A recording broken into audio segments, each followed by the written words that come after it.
It's another beautiful day to be a Raider, draped in the silver and black.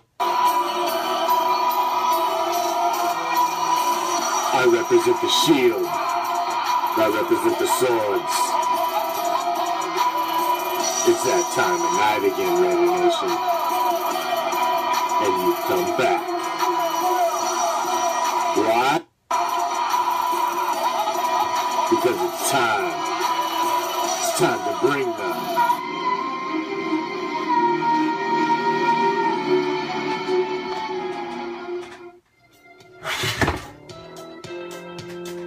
What's up, Raider Nation? I am the Commish, coming to you live from Hardcore Challenge Live Studios. Deep behind the enemy line, this is Raider Reaction. Welcome. Thank you. We have an extra special, jam-packed, Goes to the Post edition for you tonight. Extra special. So thank you for joining me, new and old. Please share. Send it out there. Get it into all the groups. Please, if anybody's watching, share it out there. Very special Goes to the Post tonight. Very special Goes to the Post tonight. So, as we do it every single Monday and Wednesday on Raider Reaction, we drop back deep in the pocket and let it fly league-wide, touching on all the hot league topics. But tonight, we're going to give you an extra hour and a half edition of Goes to the Post. First up, the first 30 minutes of the show, you're going to get Prime, and you're going to get the Commish, ripping through all the hot league news. But mostly it's just going to be ripping through, touching on all of the games for this week, and giving our picks. Because in 30 minutes, we're bringing on a very special guest. Gentleman's name is John Kingdon. John was an inner circle confidant for Al Davis. He's one of the co-authors of a new book that is out called Al Davis, Behind the Raider Shield. This guy has been inside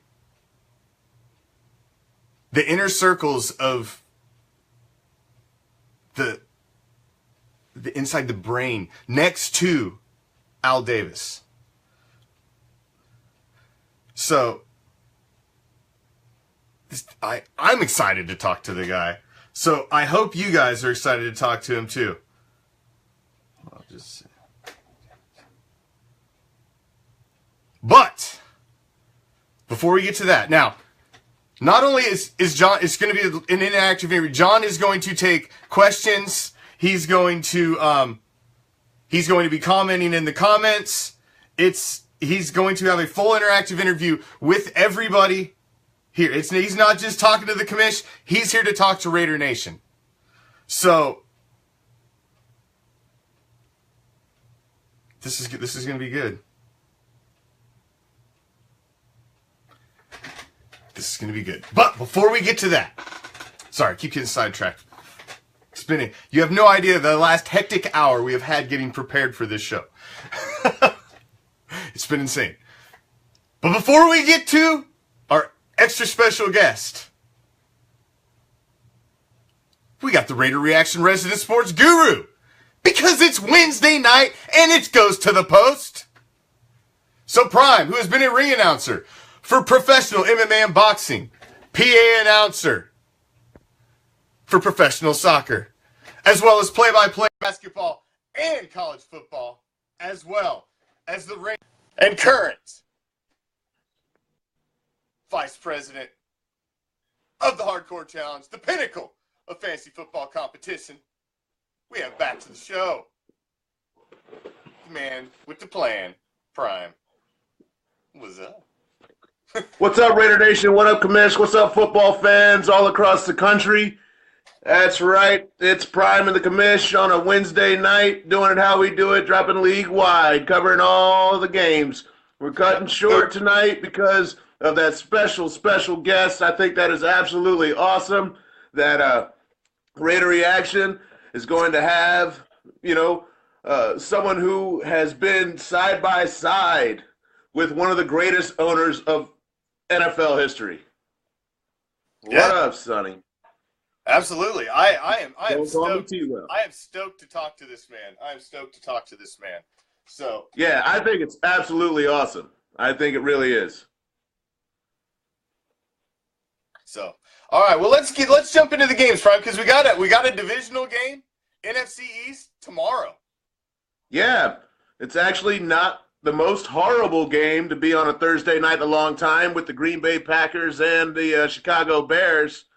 But, even though the Bears, they squeaked, somehow they beat the Steelers that are always terrible on the road. They always play down to their competition. Absolutely. They won that game in overtime. But then, lo and behold, actually, the Green Bay Packers got taken to overtime last week against the Cincinnati Bengals. So, hey, tell you what, anything could happen this Thursday night. But let's jump right into it. But I got to say the Packers. Green Bay is going to win this Thursday night game. Green Bay? Yeah. Come on.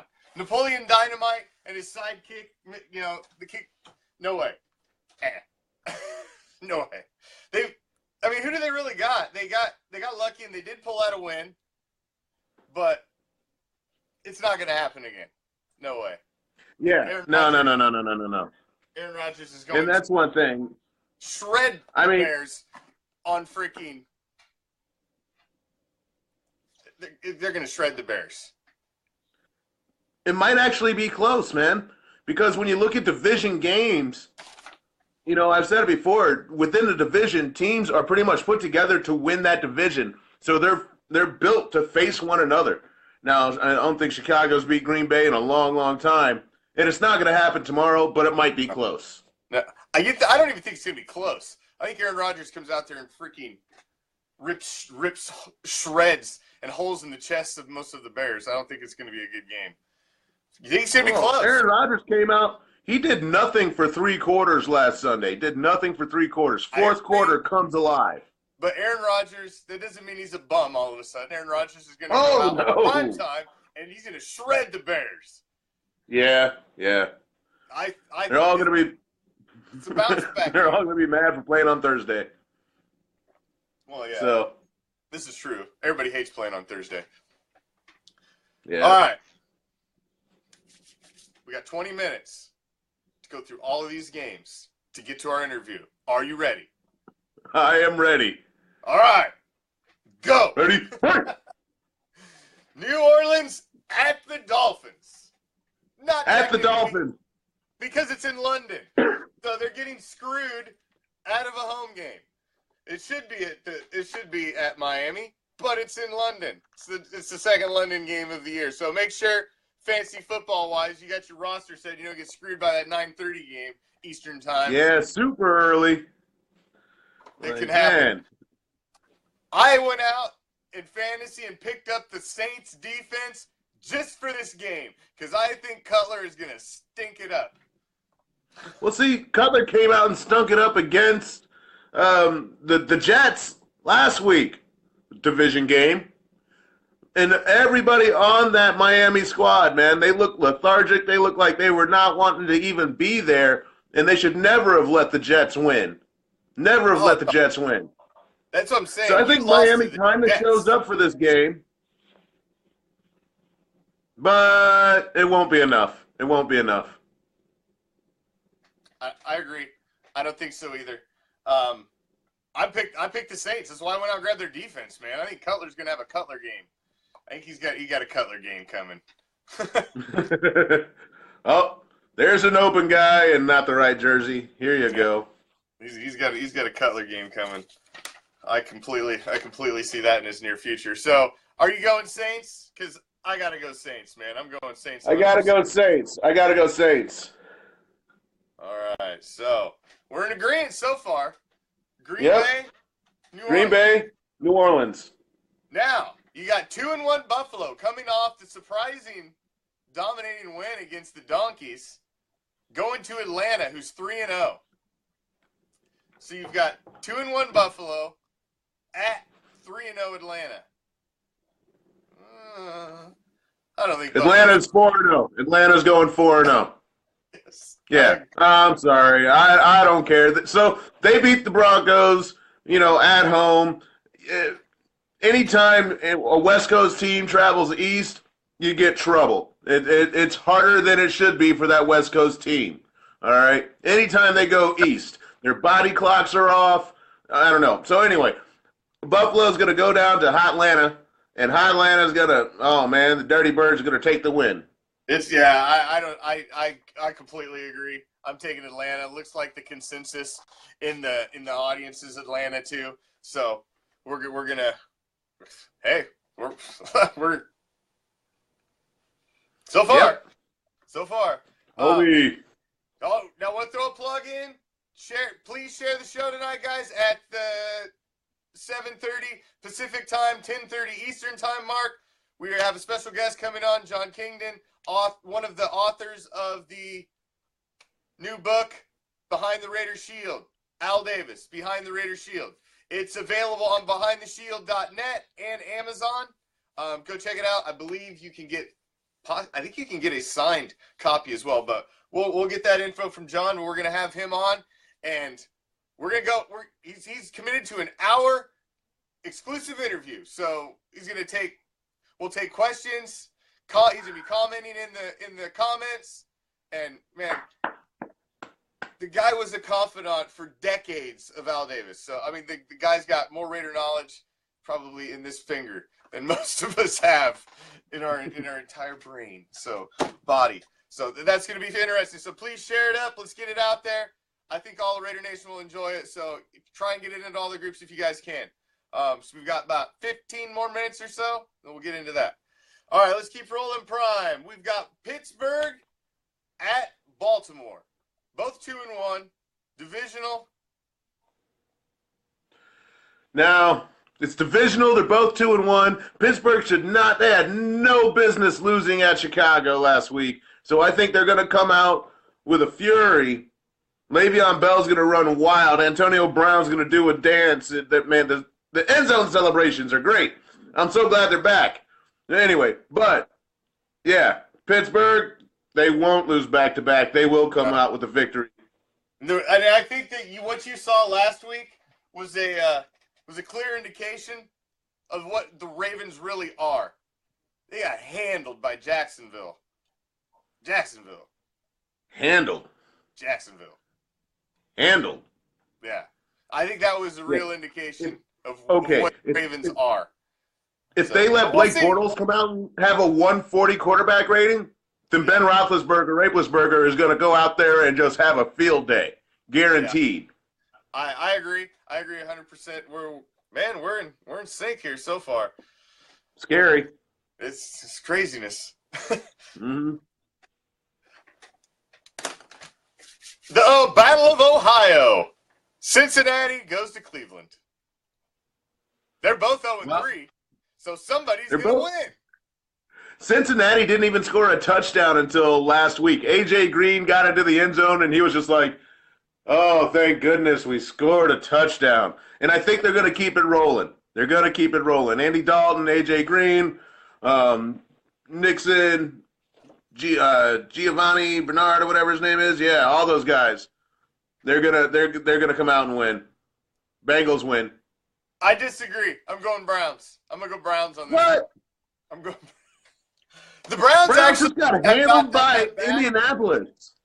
They've not done that bad. They've lost, but they've been putting up points. I think the Browns. They got handled by Indianapolis. We'll see. The week before they didn't play that bad. I think the Browns are gonna come. They're gonna surprise you this week. I'm going Browns. All right. See how this is gonna go. Yeah. Bunch of people are going Browns. Bunch of people are going Browns. 2-1 Los Angeles Rams going to Texas Stadium to play the 2-1 Dallas Cowboys. Can we just have both teams just blow up? Yeah. No. Now, the Rams, they got the quarterback. They got some weapons. They got that defense. They got Aaron Donald. Aaron Donald could wreck that whole game all by himself. Goff isn't playing all by bad. himself. Goff is not playing bad. He's playing good. He's playing good. Sammy Watkins made an appearance last week. Yes. Sammy Watkins appearance. You don't get those very often. No, you don't. Todd Gurley went ballistic. Todd Gurley was a man, pun intended. I got to go Rams. Yes, he's been huge. Todd Gurley he's been a man among boys out there. He's been killing it. If you got him in fantasy, you're loving life. I do. So who are you taking? I'm taking the Rams. People have been saying Cooper Kupp is going to have a big game for a while. I'm still like, really? I'm going Rams, man. I think the Rams are Me going to too. shock him. I think the Rams are going to shock him. All right, we'll see. Oh, that'd be great. Oh, yes. Oh, I think it'd be fantastic. Another division game. You got 2-1 Tennessee at 1-2 Houston. Your boy Deshaun Watson almost brought him back last week. Almost brought him back. Man, they were in it. They were in it to win it. The only difference was Tom Brady did his thing, threw 5 touchdown passes that game. Yeah. But Deshaun Watson is a winner. I got to go Houston. He's going Houston. I'm going Tennessee in this one. I gotta go Tennessee. I think Titans are starting to get a roll going. They've won back-to-back games, and I thought they were a playoff team anyway. That's why I thought that first week win against them was a big win. So I'm going. Yeah, Tennessee's good. Tennessee's good. You know who else is good? Jadeveon Clowney. Jadeveon Clowney had an interception for a touchdown. That defense in Houston is something to contend with. I'm telling you. Between that defense, you know, they got Lamar Miller at the running back. I mean, look, they've got some weapons down there in Houston, and that offense is only going to get better as Deshaun Watson gets more acclimated to the NFL game. So, absolutely. He is. I agree 100%. That's why I'm trying to deal him in fantasy football. He's worth the draft pick. Prime. He is worth a draft pick, but not my number 2 draft pick. All right. I know something about the NFL class of next year. I'm just saying, the quarterback class. I'm just saying, you know. Well, I didn't know what I know. I would have jumped all over it, but I do. Anyway, we'll talk about that some other time. We're limited. Detroit, Minnesota. Detroit at Minnesota, both 2-1. Another divisional game. Should be this should be an interesting one. Who you got in this one? Yeah, I think it comes down to do you see Bradford? That's the big question mark of this game. Right. If it's Case Keenum, Detroit hands down. Yeah, I agree. If it's Sam Bradford, it's going to be closer. But I got to go Lions. Lions were 6 inches away from beating the Falcons. Yeah, I agree. The Lions have not looked bad. Stafford's playing like he deserves the money. He's playing like he deserves the money, and they run the ball. Yeah. I mean, if they have a balanced offense, that is scary. And their defense is underrated. Yep. Yeah. Lions are going to beat the Vikings. I'm going You're going Lions too. I'm going with the Lions as well. All right. Moving on down. What? Who? Where? Bunch of people are going Lions. Well, there you go. The Lions are getting some respect. You got some cred now. Who knew? You got Carolina, 2-1. How they're 2-1, I have no freaking idea. Going to 2-1 New England. New England destroys them. I don't even think this is close. It's at New England. It's going to be ugly. You know what, though? Part of me is half tempted to go Carolina because Cam Newton just has to wake up sometime. Not necessarily. He could just be in one of them seasons. He had that season last year. Trust me. Maybe he's in one Yeah, of I gotta go those Patriots. now. I gotta go Patriots. As much as I want to be like, yeah, Carolina, no, Patriots. I think he's in one of them careers right now. That's his issue. But it's gonna be a shootout because the Patriot defense is sorry. They are correct, but They lost what, Hightower, and they have nobody. They got bums on that defense. well, we'll see. I'm going. All right. I'm going New England though. You gonna go against them? No. Carolina? No. Come on, no way. No. All right, we got 7. All right, we got about a game a minute here. Holy Jacksonville at the Jets. 2-1 Jacksonville, 1-2 New York Jets. Jacksonville's on a roll, beating the Jets. I agree. They're going down. All right. Jets got lucky. They got one. They're not going to end up 0-16, and that's probably Nope. That's hard to do. San Francisco 0-3, the Niners at the 1-2 Arizona Cardinals. Cardinals win. They got more offensive firepower, even without David Johnson. I'm picking the Cardinals. I just picked up Andre Ellington. How he was on the waiver wire as a free agent, I have no idea. But I picked up Andre Ellington today. He's the new starter, and I think he's going to might be the new number one. And I think he's going to do well against the They Niners. said he So was I'm going to be picking the starter Arizona as last well. week, and it was Chris Johnson. They said he was going to be the starter last week, but, you know. I know. It's hard to tell. I was just still shocked that he was just out there as a free agent. But he catches the ball. PPR league. Get him. Eagles 2-1 at the 0-3 Chokers. Yeah, I don't see. Yeah, Eagles. Eagles. Now The Chargers will find a way to lose. They seem to. Every Yeah. week. They're good at it. It's their Yeah. superpower. That's what makes their bolt light up. It's their superpower of suckage. New York Giants 0-3 at the 1-1 Tampa Bay Bucks. Boy, they're going to Tampa? To Tampa. Oh, man. I tell you what. They're going to be 0-4. They're going to be 0-4. Tampa Bay, they just got handled. They're mad about it. Famous Jameis is going to come out there and hook up with, not Mike Evans, Deshaun Jackson. I got to go Bucks. It could be rough. Mm-hmm. I'm picking the Bucks too. I think the Bucks are going to take the Giants. The Giants are just having one of them seasons, man. It just didn't go in well for them. They'll win one, like when they play Dallas or something at home. Indy, 1-2 Indy at 1-2 Seattle. Shocking 1-2 Seattle. Seattle does not look good, man. No, Seattle's looked terrible. Seattle's been horrible. Not as bad as Indy though, and I say Seattle takes this one. It's at Seattle. At Seattle.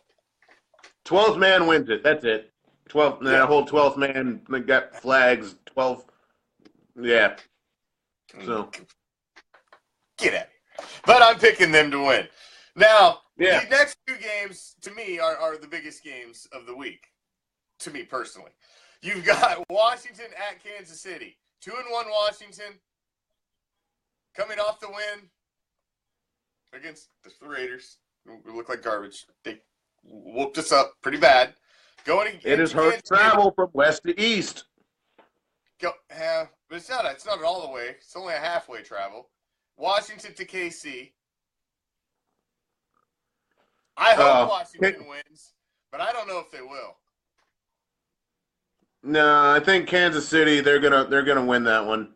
I got a feeling Kansas City's gonna take it. I'm hoping Washington wins, but we will see. That leaves one game to pick, Prime. Raiders. Who could it be? Donkey Bowl 1 for the season. In Denver? Donkey Bowl 1. In Denver? In Denver. I don't think it matters. Raiders! Big shot to the Raiders! I think we come back. I think we come back this week. This is a big game, The man. Raiders. Nah. Comes off a big loss. I think this is a big game, and I think the team will be up for it this week. So, dude, I told you that Washington game for the Raiders, trap game. They were looking forward to this game the whole time. They were looking forward to this game the whole time. I thought the trap and now game it's on. after. Now it is on. You were right. I thought it would be after the donkey game. I thought that was going to be our trap game, but I thought we would lose one before the bye week, and it just came earlier than I thought. That's all. That's all. That's all. All right, Prime. We made it. We rolled through. Oh, dang. Wow. So. Yeah, we made it. So, hey, man, congratulations on interviewing this author, man. That is really, really cool. John Kingdon, I believe. What's his name? John Kingdon. He is. I'm gonna give everybody a quick bio here before I call and bring John in. I got a nice little bio for the man. I want everybody to understand who we're bringing on, who we're getting ready to have, and you guys can pick his brain as well as myself. And this should be an interesting interview. So I hope you guys enjoy it. Prime, thank you for joining us as always. Be back Monday. Thanks for having me. For action. Yep. I'll see you on Monday. Maybe we do something over the weekend. Just saying. We got to do something on a Sunday. Hey, Sonny, why are you being all nice now? Didn't you say I had to go? Deuces, everybody. There we go, as we do every Wednesday and Monday. We drop back deep in the pocket. Goes to the post with Prime and the Commish. Now, we have an extra special guest that's going to be joining the show. Let me see here. And we will give it a shot. Let's try this first. All right. Now, this gentleman is the author of the new book, Al Davis, Behind the Raiders' Shield. Now, this book is, oh my goodness gracious. Hey, it worked. It worked! You Son guys of a have gun. no idea how happy John and I are that this happened. God bless. Some technical difficulties. So, it was meant to be. Well, gosh, I certainly enjoyed watching the two of you discuss the upcoming games. Well, I hope we didn't bore you too much. No, enjoyed it.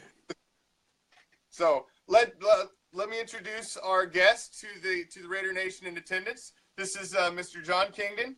He is the author of a book that has come out. How long has it been out now, John? September 1st. Actually, a co-author with yes, Bruce Kebrick and Steve Corcoran. Co-author. I don't want to leave the other gentleman out. Absolutely not.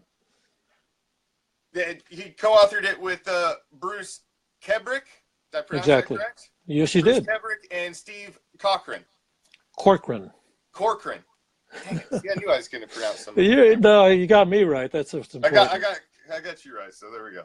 But all three of these gentlemen have been intimate confidants through the years in different aspects with Al Davis, owner of the Oakland Raiders.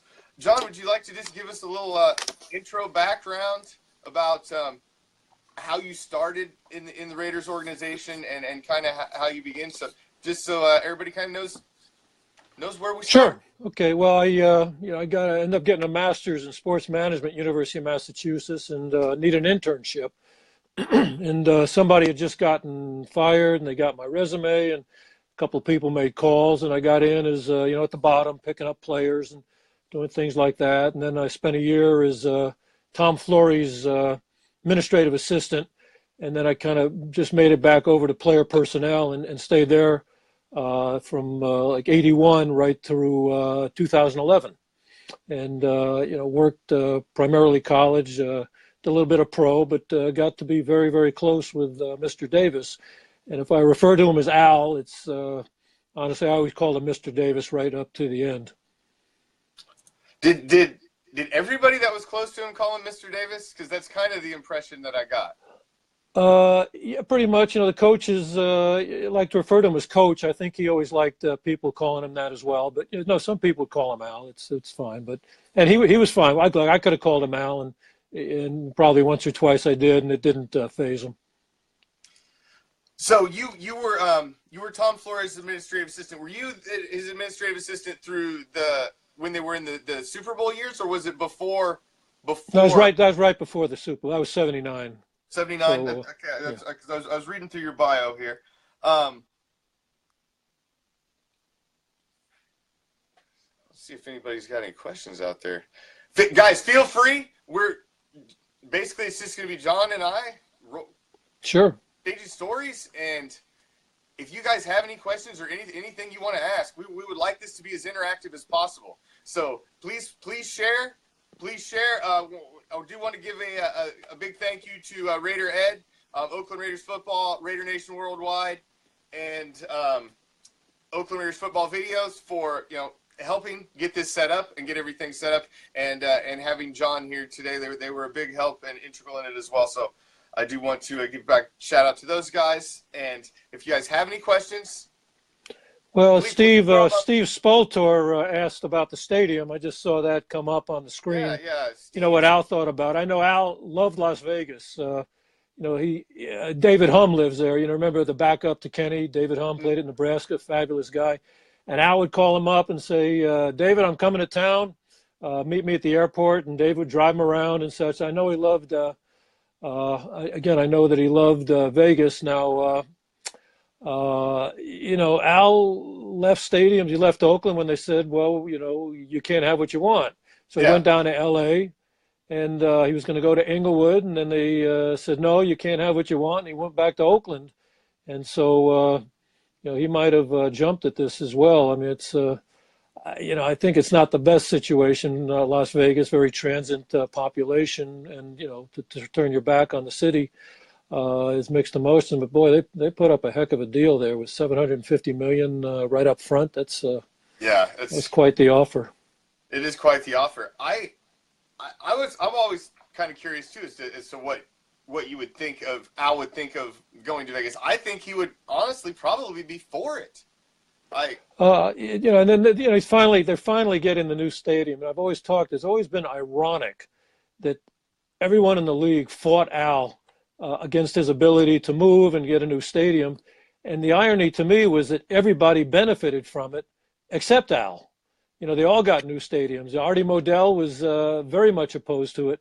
And he was able to move to Baltimore and get the stadium. And ironically, that led to Cleveland getting the new stadium. And unfortunately, Al never really got the benefit of the new stadium, but everyone else benefited. And I guess eventually Mark will, although I see that's being delayed a little bit more too till 2020. Yeah, I've seen that too. I hadn't got, because I'm in the construction industry. So what's going on there? I'm in the big construction industry. So what's going on out there with the facility? I'm very interested in it. To me, it's fascinating. So I've been telling everybody, because I've watched the construction timeline, and since I kind of understand how long it takes to build a structure like that, the 30-month construction schedule that they had was crazy aggressive. And if they didn't break ground, seriously break ground, and structure starting to go up in serious site work by mid-December or the first of the year, then it's not going to make it by when they wanted to make it. So they probably need to watch out if they get a big rainstorm. That could be an issue too. Yeah, it was such a tight schedule, and for a build that big, I thought it would be hard to meet it. But look, even LA got their delayed for a year with all the rain they had. So you understand how difficult that is. But Mother Nature, and right now she's crazy. So anyway. But, getting back to the book, each of us brought a different perspective. Bruce Kebrick started about 10 years before I did, and he worked with Sid Gilman. If you want a guru for Al, that was the man, Sid. And so he had a lot of stories from that, which he put in the book, which I didn't know about. And then, again, I started where I was and worked in personnel that year, and I got very close with Al. I think we had a real connection. We were both from New York, and I think we brought that together, and it just, we got to be, shared a lot of dinners and a lot of conversations, and a lot of that's in the book. And then Steve Corcoran, he brought the perspective of someone who covered the team for 20 years and probably knew a little bit more about the players than I did, because I was on the road a lot more, and he was with them day to day. So I think we brought all that together, and, we've had some great reactions to it. My favorite one was, I was going to say, when I talked about having a book, a lot of people are saying, boy, is it going to be a rip job? Is it a rip? No, it wasn't going to be a rip job. And Greg Papa, who's been the play-by-play man for about 20 years, Oh, yeah. and had such great respect and admiration for Mr. Davis. He read the book, and he said he's read every book on Al Davis, and this was the best, most accurate book he's ever read. And in fact, he called the book a treasure. So, his opinion really counted a lot from that perspective. I haven't had a chance to read it. I'm not gonna lie, I honestly hadn't caught wind of the book until John had contacted us, and then I started looking. I was like, oh, well, I've read excerpts from it, and I've read some of the stories, but I'm ordering mine tomorrow. No, I appreciate it. So behindtheshield.net. Yes, behindtheshield.net. It's also available on Amazon, correct? I believe. With Amazon, we'll get it to you. Kindle format. There's several different on there. I went on there. I searched, put in Al Davis Behind the Raider Shield, popped right up. Amazon's right on there. I've got the Amazon right here. Hardcovers $21.40. You can get it on Kindle Unlimited. I did hear a rumor about you can possibly get it signed. Well, if you go on the behindtheshield.net, you can request it being signed, whatever you want, or we've been signing a lot of them. Just read, baby, which people seem to appreciate, and we'll get it to you guys, and we'll get it quicker to you than Amazon. I can promise you that. I'll order mine from you because I want a nice autograph one. Thank you, Ben. That's great. So, I'll order mine that way. I want an autograph. So, you said you started out. You were an administrative assistant first, and then you went to scouting. Is that correct? Yes. Yeah, worked under Ron Wolf. Under Ron Wolf, the great Ron Wolf. The great Ron Wolf. Hall of Fame, correct? Hall of Fame. Well deserved. Yes, Hall of Famer Ron Wolf. So I have to ask. This is kind of a personal question for you. Please. But who is your first big player that you scouted that ended up becoming, a solid player for the Raiders? Well, we really had everybody pretty much involved. Everyone covered their area. You'd come in for meetings and they give your opinions. We watch film as a group. It's hard to put anyone. Just so much that you like Marcus Allen. My gosh, he was. We have a big story on Marcus. Talking about how that went, and in the book it wasn't unanimous. Now, Marcus had great grades. No, his grades were excellent. In fact, I remember Ron said, this guy can do anything. He said, you can put him at free safety. He'll be a Pro Bowler. But he was just such a natural runner. But the room was actually split between Marcus and Walter Abercrombie, if you remember him from Baylor. In fact, he went to Pittsburgh. And in fact, Ray Wilsey was our running back coach. He liked a guy named Barry Redden, who was out of Richmond, was a good back, went late to the Rams in the first round. But it all came down. Al actually wasn't in the room. He was down in L.A. One of our many court cases were going on. And it was going, and we told him, the room is kind of split, and, but he wanted Marcus because of L.A. We were going to be moving there. And he liked that Marcus played on grass. And there was one of our lawyers there named Jeff Beeran, who was helping Al there, and had been worked in the football office for a few years there. And he said, he told him to hold on a second. And he just said to Jeff, can this guy block? And Jeff said to him, he's the best blocker on the team. He said, that's it. We're taking Marcus. And that's pretty much, and it worked out just great. Yeah. Manuel, I think we'd all like to know that, but I don't think John can even answer that question. Well, it's a fair question. I saw it about why Tom isn't in the Hall of Fame. I think, John Madden got in there, won one Super Bowl in 10 years, and Tom in 9 years won 2 Super Bowls. He went to Seattle and I thought did a good job, just didn't have a lot of success, and maybe that's colored people's opinion, but he was a fabulous coach, and I talked to players, speaking of David Humm, he loved Tom Flores. He was running the offense under John, and it's a terrible oversight. He's not in there. That's a good question. I don't think either one of us can answer that one. Yeah, there's a few national anthem.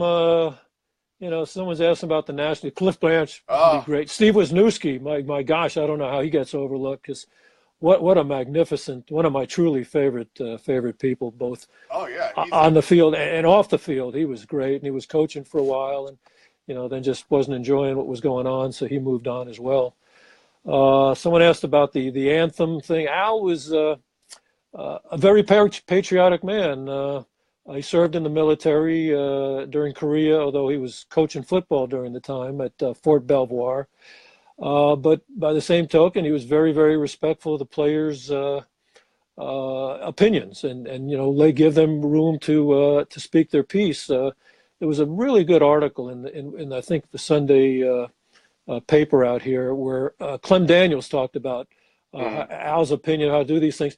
I think his conclusion, Al would kind of pick his spots to be really more effective than try to do something that would be more effective than what's going on. But he would respect the players on that, no question. But again, he was actually very conservative in some ways, but incredibly liberal in other ways. Interesting. So, reading through your bio, so you were how long were you in the scouting aspect for the Raiders? But it was like from '81 right through 2011 in one capacity or another. I just started going out more and more, and then when Ron left, I became the director of scouting and worked very, very closely with Bruce. Bruce had a lot of experience. He'd been the personnel man in San Diego with the Houston Oilers, and was the general manager with the Arizona Outlaws. But he lived in Phoenix, so we basically worked together on it and putting everything together. That's so. Getting back to Marcus.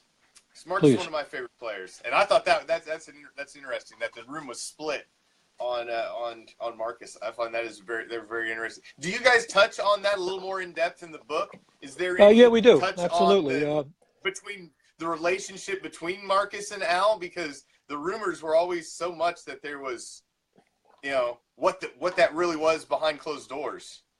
Well, we have a chapter on that actually, and it's called Saving Face. We talk about Al had issues with some people, and our theory was the people who became the face of the organization were the ones that he kind of had issues with. Kenny Stabler, Marcus Allen, John Gruden. Things like that seem to kind of, get a little edgy. And I think that he liked the fact to try and find a sleeper. It's very easy to have a Charles Woodson. Boy, anyone can pick Charles Woodson, but, he wanted to trade down. And we talk about this. He wanted to Bucky Jones and Trey Thomas, both who went in the first round. But, the room was, and if the room wasn't strong, he might have done it. But it's so totally unanimous. We do not want to trade down. We want this guy. He actually walked out of the room, and it was our turn to pick. And, and Al Locus Al was on the phone. He says, well, we can't do it without Al here. Al said make the pick. So we got Charles, who turned out great. And it was a funny story, though.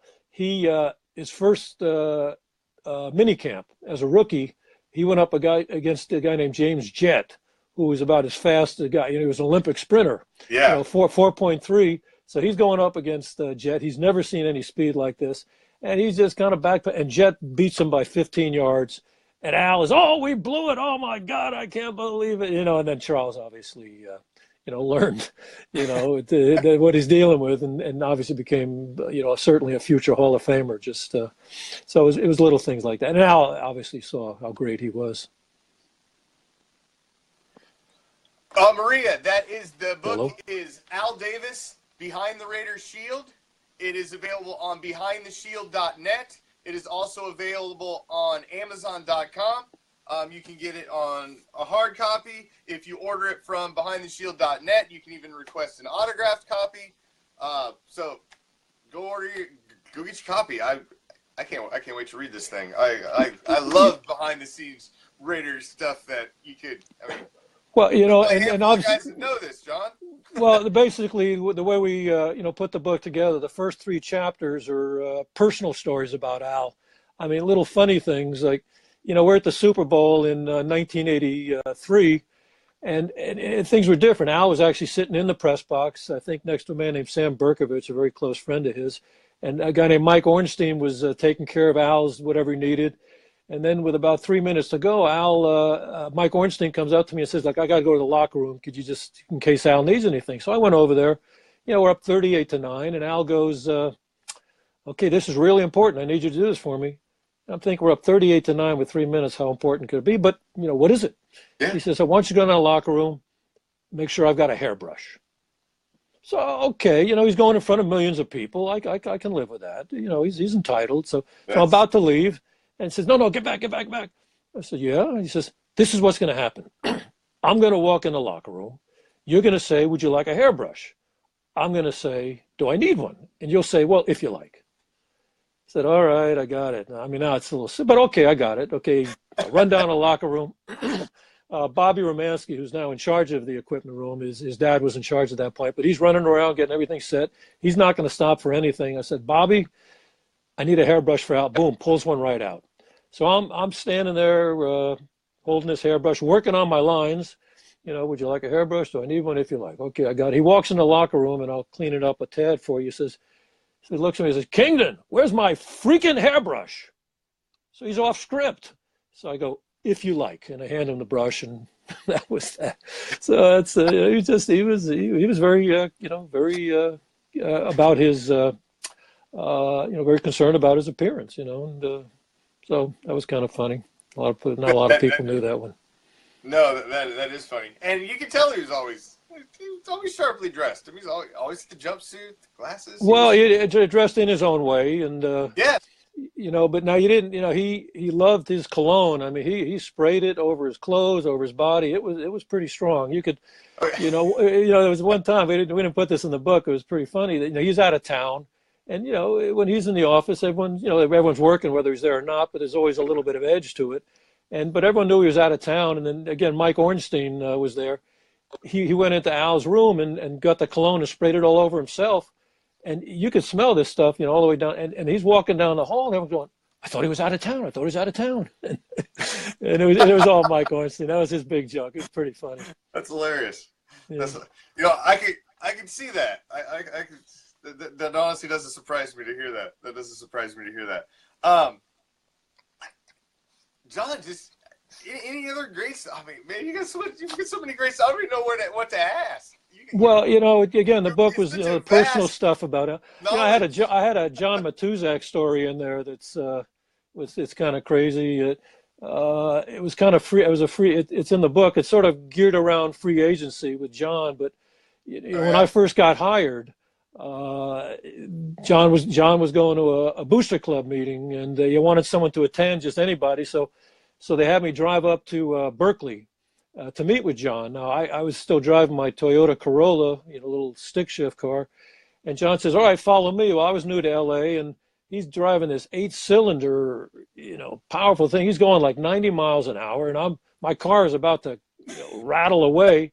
So he finally pulls over. And I said, great, we're here, and he says, no. He opens the door, and smoke is wafting out, and it wasn't tobacco smoke, but, and he walks into a liquor store and, gets one of those 8-packs of beers, and, he downs 7 of them, and I'm just holding the one, but I'm driving with him in the car. So we get to the booster club, and he goes, he walks in there, he's larger than life, literally and physically. And he goes, hey, it's the Twos. Let me buy you a drink. And he goes, all right, Triple Crown Royal. This poor guy, he wanted to buy him a drink. He's got to buy him a drink. All right. Well, I'm keeping my eye on him. And it must have happened 10 times at least, because, so he's had like 10 Triple Crown Royals. He's had whatever he's had. And he gets up, and I'm wondering, I can stand, and he's fabulous. I mean, he was great.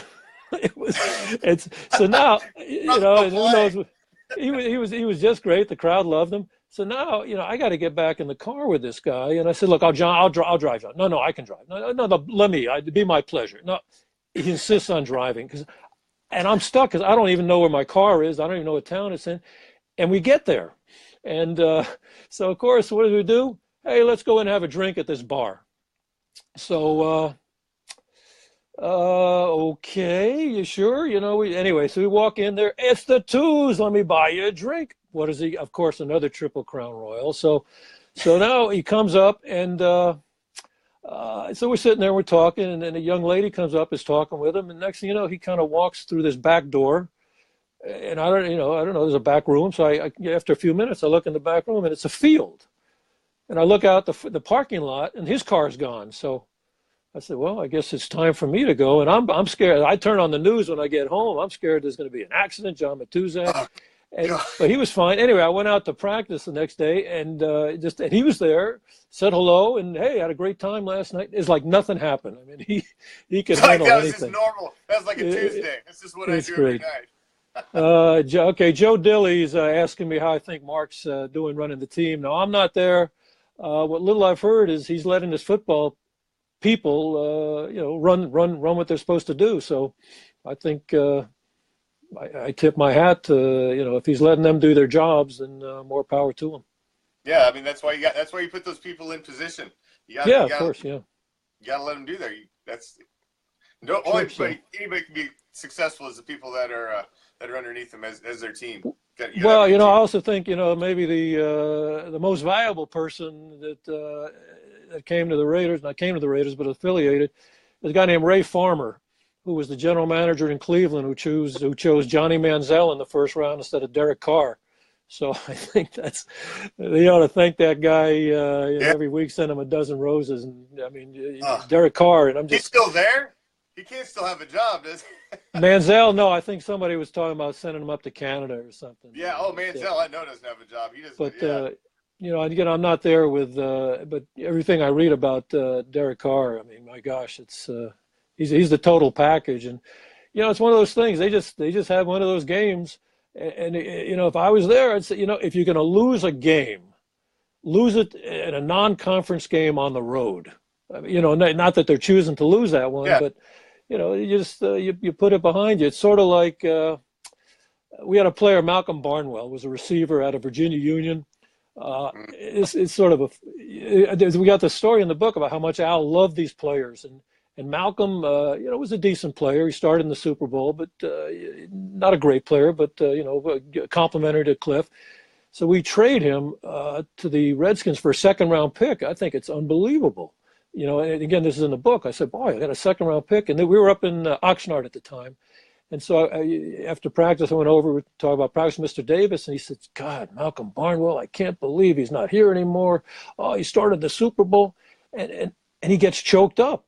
I mean, he starts to cry. And he said, he kind of boots me out of the room. Oh, you got to go, get out of here. But I was just so impressed, his affection for these players. Obviously, it didn't go for everybody, but to have that feeling about. But anyway, getting back to Malcolm in connection to this last game, he was kind of a funny guy. And Chet Franklin was our DB coach, and they're in practice, and Malcolm gets behind the receiver, and the quarterback puts it right in his hand, and he drops it. And Chet says, geez, Malcolm, you got to catch those balls, Malcolm. You got to catch those balls. And Malcolm looks at Chet Franklin and says, Coach, some days it bees that way.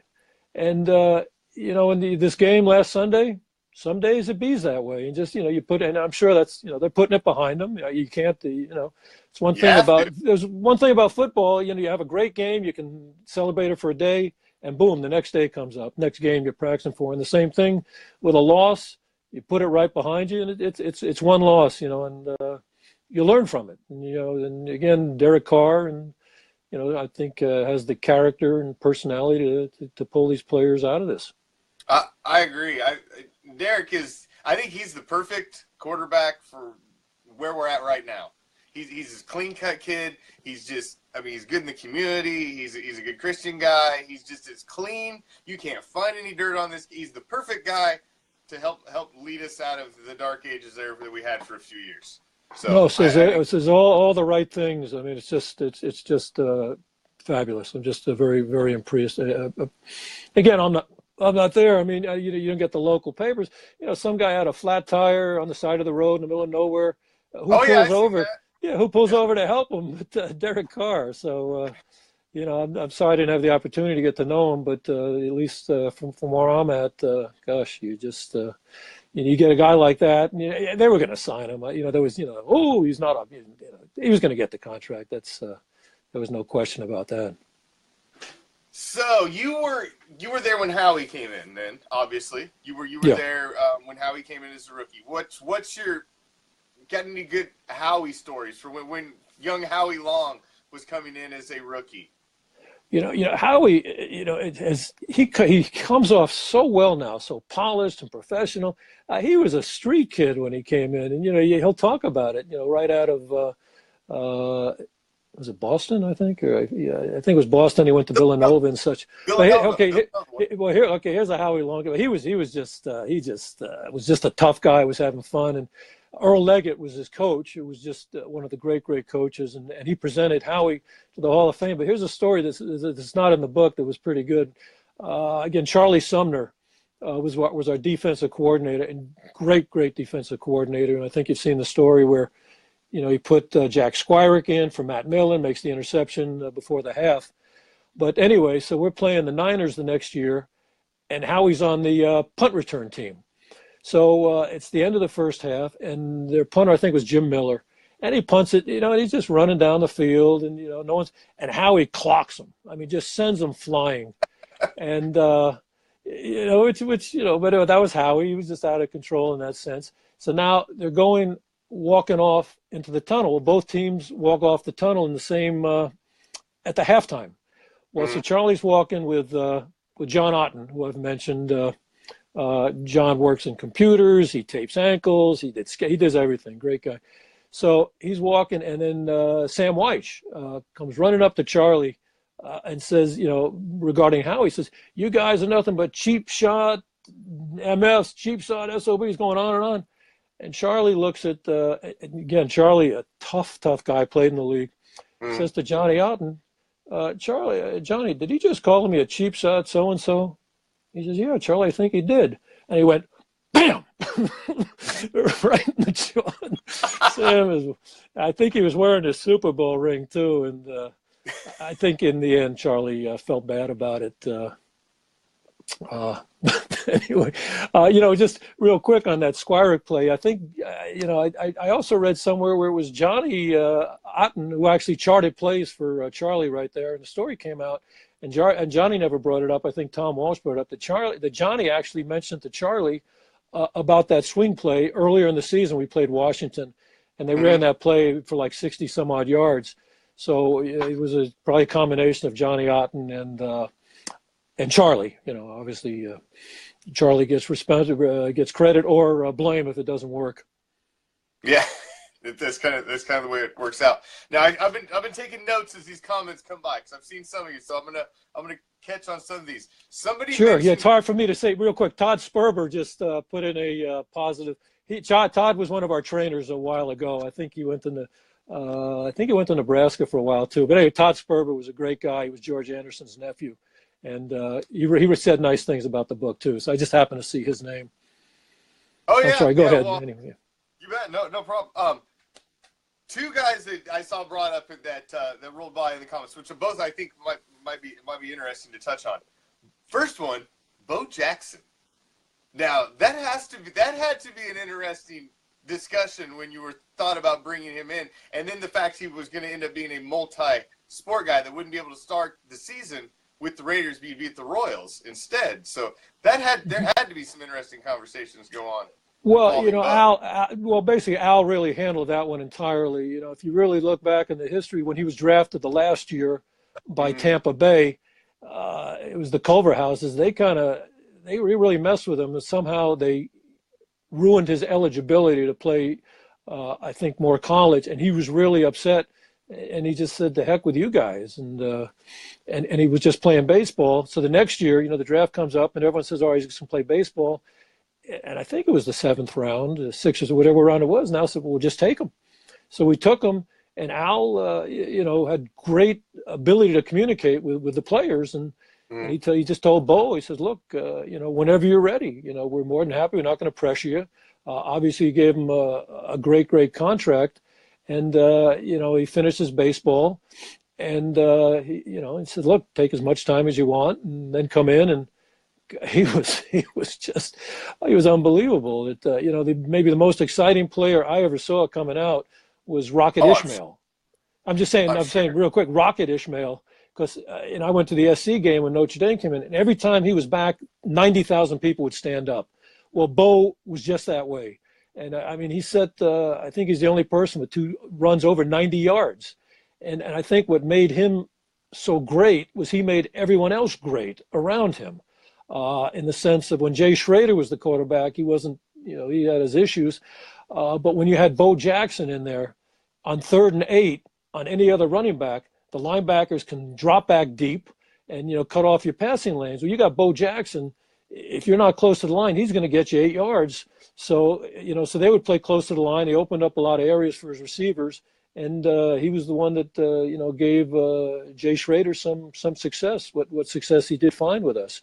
And that was Bo. And again, I'm not downgrading Marcus. Marcus was just, the only one thing Marcus didn't have was true speed. But to be honest, he actually ran 4.75, which was, but he played like 4.4. And in fact, we actually fudged on his time. That's probably the only time we did. We told Al, well, you really ran 4.65 to make it palatable, but he was so quick and he could cut without losing any speed. It was such a rare ability, and he was such a it's Todd Sperber, Bo Jackson, greatest I've been around, modern day Babe Ruth. Good for Todd. I'm glad he's listening. But anyway, but Marcus, Marcus, I believe, was the best all-around player in the history of football. He had an unbelievable arm, great pass, fabulous receiver, very, very tough guy, great blocker, great short yardage player. And even though his speed wasn't great, he had great long runs and unbelievable competitor. Just a great guy. My best friend on the team was a guy named Terry Rubisky, who coached there, coached there a long time. He was the interim coach in Washington and Cleveland. And he was with Atlanta. Now he's the coordinator in Tennessee, doing a great job there as well. And someone who should have been a head coach at some point just seems to have fallen through the cracks. But I got to know the players really well, because the players loved Terry probably more than anybody. And if you look at Howie Long's Hall of Fame speech, Terry Rubisky, he mentions Tim Brown, mentions Terry, Marcus mentions Terry. So the players, and I was very, very close friends with Terry. He was in my wedding party. And so, when players are hanging around and I'm with Terry, this guy must be a cool guy, appearances notwithstanding. So I got to be real good friends with these guys. That is really cool. Now, another guy that you guys had mentioned as I seen the rolling through. Let's touch on the book. Hold on, John. Let's take a quick second. We gotta plug your book. That's the whole reason you're here. Obviously we're having a great time talking to you, and I think the audience is really enjoying it. And please share it, guys. If you were just joining us, this is John Kingdon. He is one of the co-authors of the book that just came out this month, Al Davis, Behind the Raiders Shield. It is available on BehindTheShield.net. You can get an autographed copy of it on there, or you can also go order it on Amazon. They have hardback. You can get the Kindle version. I'm ordering mine tomorrow. Of course, I'm going to order the autographed one, but I'm ordering mine tomorrow. And if these are awesome stories, and if some people are asking, what player did Al not get that he wanted? Well, there were a lot every year. There was, if he didn't get somebody, he would really get upset. And it's particularly an early pick. Just one year he wanted Neil Smith, and if Neil wasn't there, he wanted Jimbo Covert, and they both went early. And I was a big nail biter. Now, towards the end of his life, he beat it. But God, it was just awful to listen. And he kind of walked out of the room. He was so upset. And Ron, and we had taken Tim Brown. That was who was just great. So, but no, every draft there was somebody. And the draft we took Stefan Wisniewski. We go over the whole thing. He wanted Orlando Franklin, and we got the whole story there. And I'm pretty sure that was his last draft. So we want Orlando Franklin, and we have him as a first-round pick. We thought he was a heck of a player. He was a tackle. It could be a guard if he wasn't going to, didn't make us a tackle, but we thought he'd be pretty good. But he didn't. He wouldn't get taken in the first round. So now we're about the 12th pick in the second round, I think it was. And Orlando's there. He's there. 9th, 10th. I think Al, maybe with the 14th pick, I think. Anyway, so he's going to be there. It's the 11th pick. He's already committed. I'm going to get this guy. This is great.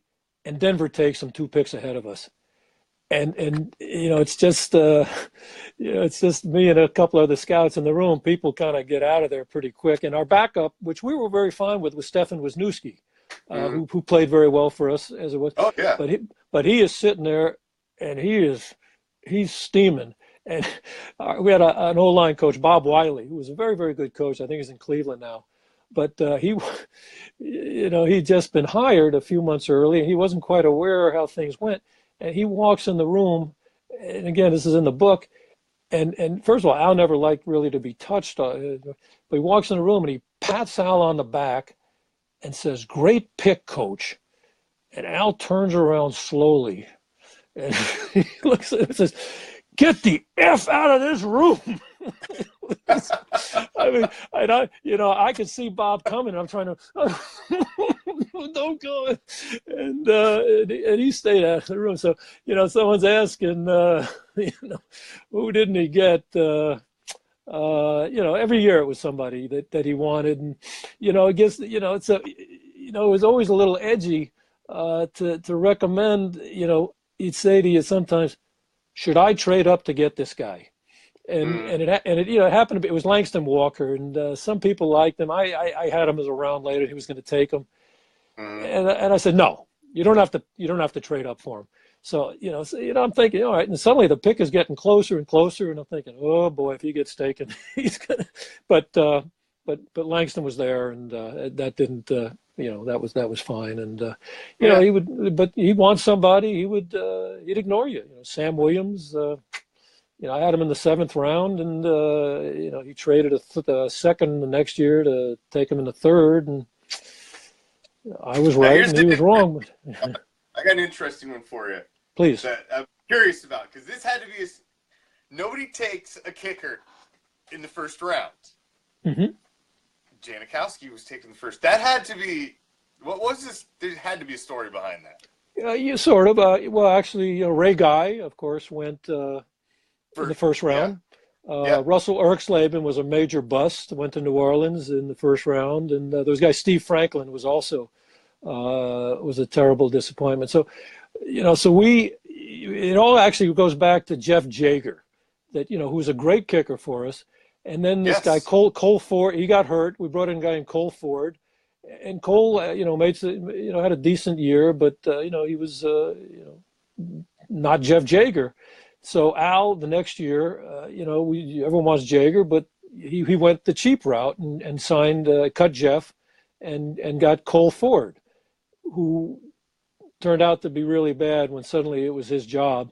And so after we got rid of Cole, I missed an 18-yard field goal against Tampa that cost us a game. And so after Cole Ford, we went to we had the kid from the Citadel, whatever his name. He'd been in the league. I just blanked on his name. He doesn't do well. We could look it up, whatever. And then he signs Michael Usted, gives him a big free agent contract, and he's not very good. So we finally cut him, and actually we signed Joe Nedney, who did a nice job for us. Yeah. But he missed a field goal late in the season against San Diego that would have helped us win a game. So Al was focused on a new kicker. Now we love Janikowski. He was just coming out was great. He was really a good kicker, and so it was a big. So here's the point. I was talking to Kent McLuhan, the first bump and run cornerback. Just to give you history, was a great cornerback, the first bump and run guy, and so I said to Kent, this is before we start meeting, I said, Kent, would you draft a guy who, if he was on our team the year before, we would have won 4 more games than we won without him? So last year we were 8-8. We would have been 12-4 if this guy was on our team. And he says, is this a trick question? I said, a little bit. He says, okay, well, you'd have to do that. So anyway, I told him it was Janikowski. Now, and you know, you wish he was a little mature earlier than he became, but he became a very, very fine kicker, and that was it. Now, you know, I don't believe John Gruden. You know, John was all offense, and I just remember he wanted a guy named Sylvester Morris, and I don't know why I remember that. Well, I remember because I was in the room. He was a very good receiver out of Tennessee State. Tennessee took him. Right afterwards, and Kansas City took him right afterwards, and he blew his knee out and never really became a player. But, you know, the one thing we always said, you know, we're going to get that situation where we're going to get the fair catch, and Sebastian's going to go out there and kick the field goal from 60 yards or whatever, and it never came up. You know, that the rule where you catch a fair catch, Yeah, and you can then just kick it like a kickoff from that spot. You can get like a big running start. And it's only happened like 2 or 3 times in the history of the National Football League. And yeah, the one thing we know. College, but I've never, not in the pros. Well, there was a trivia. It was Mac Percival with the Chicago Bears, I think, was the first one that ever did it. But anyway, that was, you know, and then you know, then it came down to Leckler. Shane Leckler was another kind of funny story. You know, we thought he was a great kicker. Bruce Kebrick did him in college at A&M. I did him at the Shrine Game, and you know, and we didn't have a very good punter. And we're thinking this would be a heck of a kicker. So we wanted, you know, again, we're not going to take him that high, but we're going to take him in the 4th round. And Al wanted a guy named Junior Ioane, who was a big, strong kid at Arizona State, and I liked him as a player, but he was coming off a bad knee injury. But Al, I got to take him before, you know, the next round, you know, because there was a break till the next day. I won't be able to sleep unless I get Junior. But all right, we took Junior. So now we're all kind of sweating a little bit about Leckler. So Al was sort of superstitious where one year, he put a name up on the board, he got taken. He put a name up on the board, he got taken. So now Leckler's name, you know, we're in the 5th round, and he puts up 4 names, and none of them are Leckler. And, you know, I'm thinking, did he overlook this? Now, I'm smart enough at this point not to say anything out loud. So I walk up behind him and I said, did you leave Leckler's name off? He goes, no, I didn't leave his name off. And he, no, I didn't. I just left his name off. Don't worry about it. So Well, superstitious there. He goes, so anyway, we got Leckler, and it was a great combination. And he was very good for Sebastian. I think Sebastian lived with him for a while, and I think it really helped him mature. And I think, you know, and I'm not, you know, I think then Sebastian got married and really settled down, and he's had a great career. And you know, and obviously they've had very fortunate with the guy they brought in, Tavecchio, that's done a heck of a job. Won the first game for him. Yeah, hey. And I think that's a cool story because he's a kid that had come to training camp after training camp, and he just never made it because, you know, Sebastian was the guy. And then he finally kept coming, resilient, and he finally gets in. I thought that was just a cool story. You know, yeah, and I read, I read where, you know, he said, this is the last one I'm going to. I think he was going into marketing or something in New York. And so, no, it's a very nice, in fact, he's from the Bay Area right here. It's Camp Alindo High School, which is near where I live. So we got a lot of local publicity from that as well. It was just a cool story. It's nice to see a kid work hard and make it. It's something they're trying to do. I mean, it's always a good feel good story. I want to go back a little bit. There's another guy I want to ask about because there's got to be some. You mentioned the Matuzak story, which is great. Lyle Alzado. Mm-hmm. You've got to have some good stories about Lyle. You know, Lyle was one. Gosh, he was just you know, I got along with just about everybody, and a lot of them you can kind of jab a little bit and they'd laugh. He was the one guy I was actually a little scared of in the sense of so I never jabbed Lyle, and so you know, he wanted something, you know, one time, you know, we're at camp and he's in a meeting and someone says, you know, and Lyle was expecting a phone call. I think somebody was, whether it was his sister or his wife, whoever was pregnant. So, you know, so they tell me about it. Now I'm running around like a lunatic looking for Lyle, and he's in the meeting. Lyle, you got a phone call. When did you get this call? I said, Lyle, you know, calm down and all. But, you know, so I didn't, you know, okay, good. I just thought of one. It's not in the book, but, you know, Lyle was a steroid guy. I mean, that's self-admitted, all the articles. So, So now he's in the locker room. Now I'm not there. I heard the story. We had a scout who was a player at the point, Mickey Marvin. Big country guy, very religious, happy, very nice to everybody.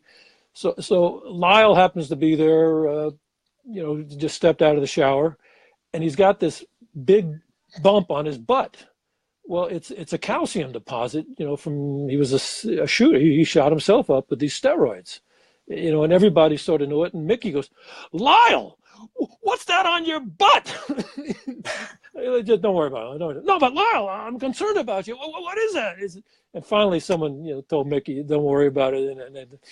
But anyway, so my other little story on Lyle was I'm at training camp, and I happen to, and I wasn't a big PR guy, and I had been a sports editor in college, and Al says, all right, you handle the press. So I came off and this was when Lyle had come back after taking time off, and I'm working real hard. No, I'm not on steroids. So I came in to check messages, and there's like 5 people in the office, and they're all staring at me, and you have a message. And so I look at it, and it says, John, please call Maria Shriver, who. Oh yeah. That's, and they're looking for my reaction. I said, that Maria, she just won't leave me alone, and they're looking at me like, but anyway, so I call the number, and I get her producer of her show, and so we're just confirming that we're going to do, we have an interview with Lyle for tomorrow. Can you just confirm that's all set? So I go looking for Lyle. Someone says, well, I think he hurt his knee. He's down in LA. So I checked with the trainer, and they thought he tore cartilage, which he did. So I called the guy back. I said, he's going to be at Cedars-Sinai tomorrow having surgery. And this guy says, that could be even better. So anyway, I watched the show, and they showed Lyle being interviewed as he's being wheeled into surgery. And, but no, I'm not saying he was a bad guy. He was always, I had no problems with him, and I never pressed him on anything. And, he was always polite and all that. And it was just, it's, so unfortunate with, the whole steroid thing that the way it worked out. It's unfortunate. I saw another comment roll by. I thought it was a good one. What about the deal that bringing over Mike Haynes? Geez, there's 2 high school guys I went with. I'm just so Larry Sussman, Scott Right-hander. I just saw they joined. I'm sorry, Mike Haynes. What about him? Yes. Just anything about the deal that when he got brought over? There was a whole big thing. I think the big issue was, we were gonna, make the trade, or whatever, and we hit a deadline somehow, and it passed. And I think Mike's, you have to read up on this a little bit, but I think Mike's agent, I think it was Howard Slusher, he kind of threatened suing if, this trade wasn't pulled off, whatever. And we made the trade, and he was great. I mean, he was just a great player, and just a very bright guy. But he was such a great athlete that, in fact, one time he asked Terry Robisky and me, he says, I'd really like to learn how to play golf. So, this is nothing in the book, but we went out to this golf range, and, and Terry's talking to him. Terry was a really good athlete. And Mike swung a golf club. I don't think he'd ever swung it. It was the most natural swing. He was just such a fabulous athlete. And, it's just funny how things work out. So we're next year in the draft to kind of connect it with Mike Haynes. We didn't have a first-round pick that year. So the guy, if we had Boomer Esiason in the first round, thought he was out of Maryland, thought he was a great quarterback. So now we're in the second round, and suddenly, oh my gosh, this first round guys in the second round, and Ron and whoever's doing, they're trying to trade up. They call each team one after the other, after the other, after the other. God, maybe he's going to fall to us, and Cincinnati ended up taking him. So we it would have been good to have Boomer there.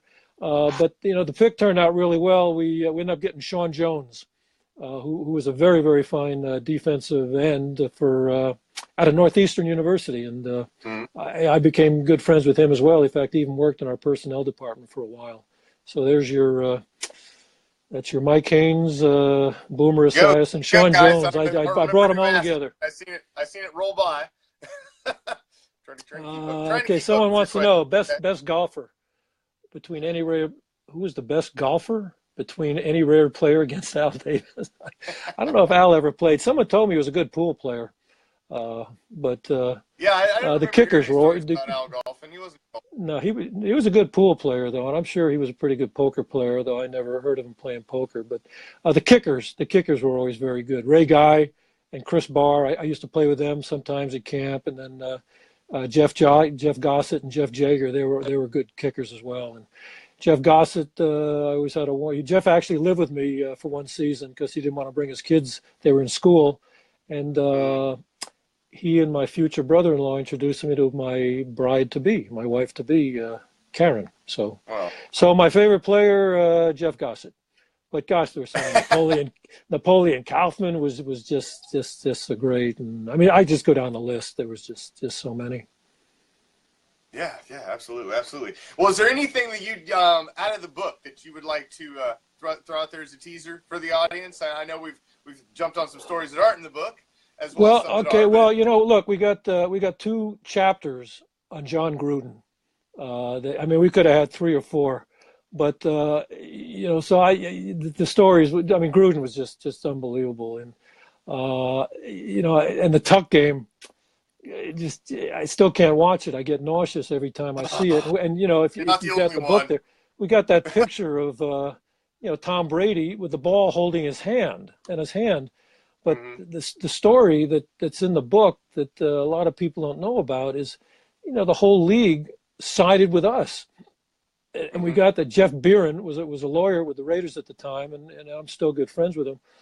He was at the competition committee meeting, and he is sitting in there, and they start discussing the play. Well, Mike Holmgren stands up and says, "Look, if you show a play in a bar, and 50 people say it's a fumble, it's a fumble." And then Mike Pereira tries to come on with, his motion going forward, and he was going to bring it back. And then Jim Fossil, who had coached with us, stepped up and said, "Wait a minute, there isn't a coach in this league that teaches that motion. That's ridiculous." And then finally, Commissioner Tagliabue steps up and says, "Look, discussion's over. We're not going to put an asterisk next to Robert Kraft's first Super Bowl win." So I don't get a lot of I get a little satisfaction, but it is what it is. But there were so many what ifs on that play, and I wanted to actually I wish it was in the book that we had the what ifs, and just the week our last game of the season we played the Jets, and if we beat the Jets, we have the home field game, and then I think the next week. Oh, Hugh Hefner just died. It just popped up on my screen. Oh, you're kidding me. Yeah. Anyway, 91 years old. It just popped up. Oh, my God. But anyway, so getting back to I didn't mean to upset you, but I'm glad I could share it with the audience. But anyway, so we're playing the Jets, and if we get a first down, game's over. And we got like 3rd and 3 or something, and we had this great short yardage offense with John Ritchie, who was just so much fun, and Zach Crockett behind him, and we do a play action, and Roland Williams is all alone, like 10 yards down the field, and Rich Gannon, and I don't mean this, Nick, because he was great. I mean, he just was everything we wanted. He like overthrows him by 5 feet. I mean, it just and then the Jets hit a 52-yard field goal at the end. So if we get that first down, you never hear about the Tuck game. So then getting back to the Tuck game, we got 3rd and 1, and we got this short yardage, this great short yardage play, and we get stuffed. And if you look at the play, Richard Seymour comes in unblocked, and poor John Ritchie has to take him on. Richard Seymour's 320, and John Ritchie, it was a great blocker. So I asked Aaron Cromer, was our own line coach. I said, "What the heck happened?" It was Frank Middleton, who was a good player. He's supposed to block Seymour. So what happens, some reason, he goes after the linebacker, and as soon as he does it, he's going, uh-oh. And he just had a blank. Now, one other what if is if that fumble had occurred like 10 seconds earlier in the game, it would have been like 2 minutes and 1 second. They would not have reviewed it, because at that point, they did not automatically review turnovers. The Patriots had used up all their timeouts, and it would have been our ball. So there's 10 seconds that killed us. There's the miss in the 3rd down. It just, it's just you know. Now, but hold on. Go back to Yeah. that third down, John.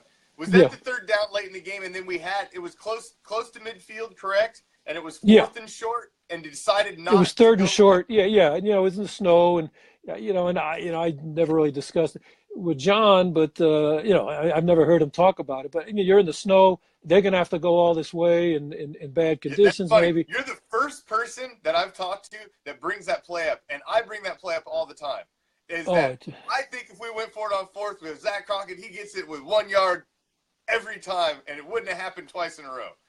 well, considering the way That things one work, that's that one end, I saw, I like Mike Tomlin, who does a nice job in Pittsburgh, and he had a great line when he went for something on fourth down and didn't make it, and someone said to him, "Well, would you do it again?" He said, "Well, if I knew I wasn't going to make it, I wouldn't do it Yeah, again." yeah. But which I thought was a great line. But just to give you the teaser, we're going to put you on the sideline with John Gruden as the play's being reviewed. Mhm.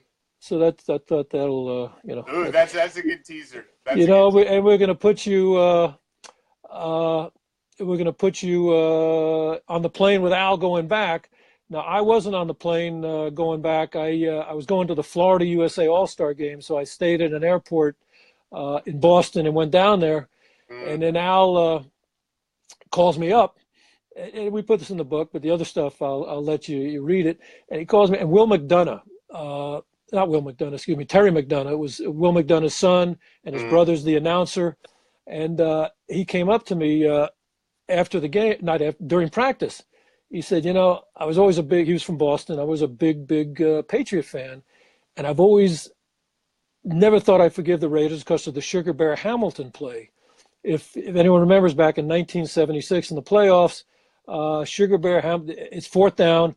Ray Hamilton, who actually coached with the Raiders for a while, rushes Stabler, and he hits him late. But it wasn't much of a hit. But they called the penalty. We get the first down. We beat New England in the playoffs. Yep. We win the Super Bowl. Yep. So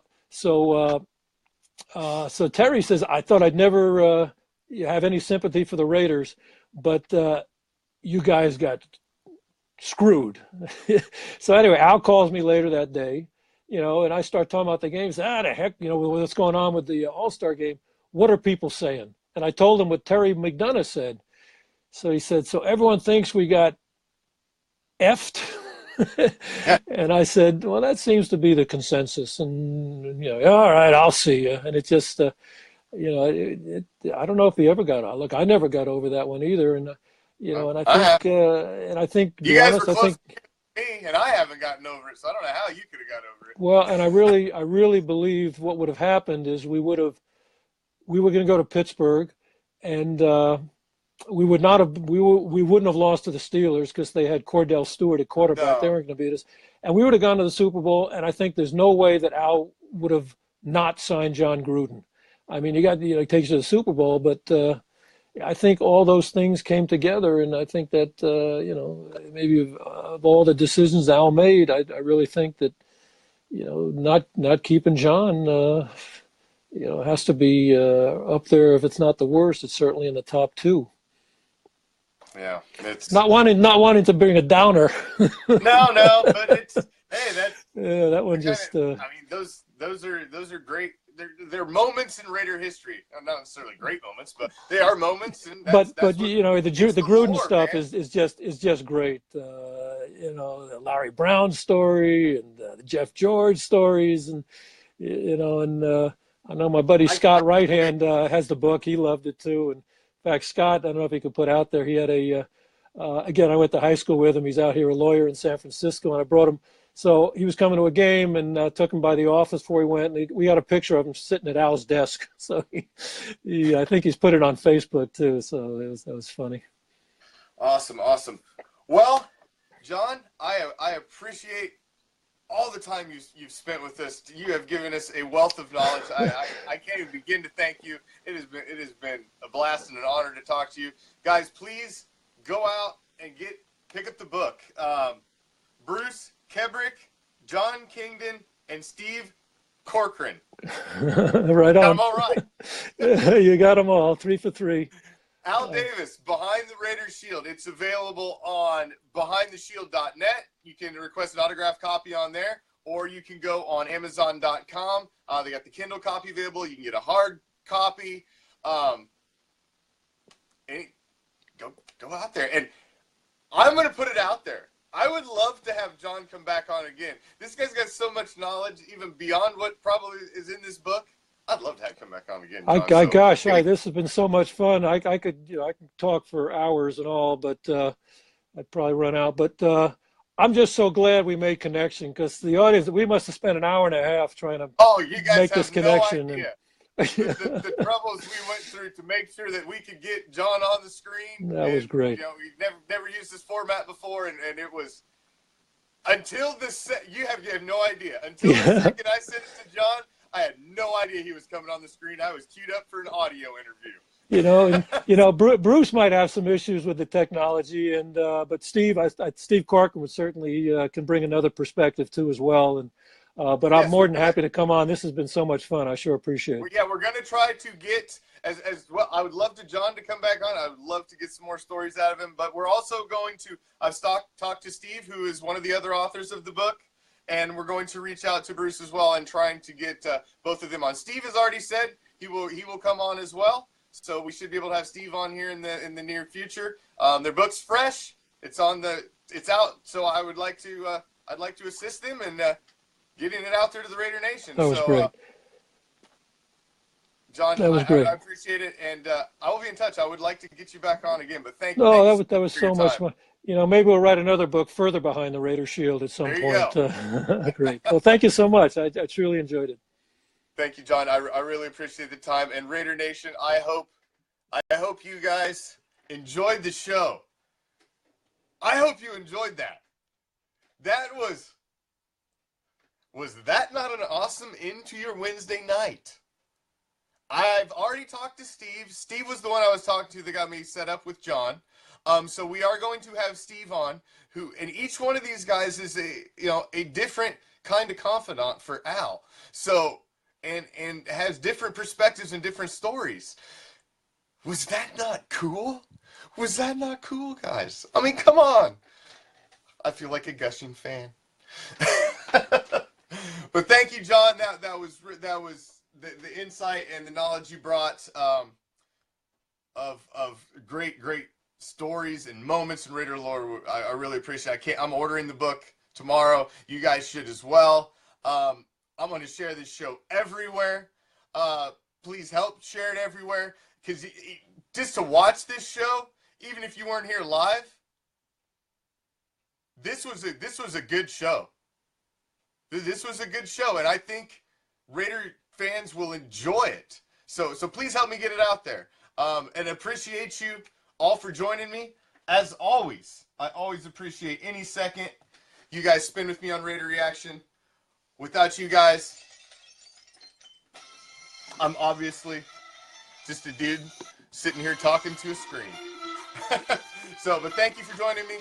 I always appreciate it, new and old. My band of pirates. Thank you for joining me. We'll be back tomorrow. It's game day Thursday on Raider Reaction. Tomorrow, we got NorCal Raider Rick with the Raider Nation Ricochet. We got JP, the college football guru, on. And we got T-Well for Franchise Face-Off. Cowboy Raiders. That's going to be interesting, because I'm sure he's got some chirping to say after we just lost to their division rival. So, T-Well, we'll see you tomorrow. And I'll see the rest of you. Thank you for joining me. Love it. Hope you enjoyed it. I'm out. Peace. Love. Raider Nation.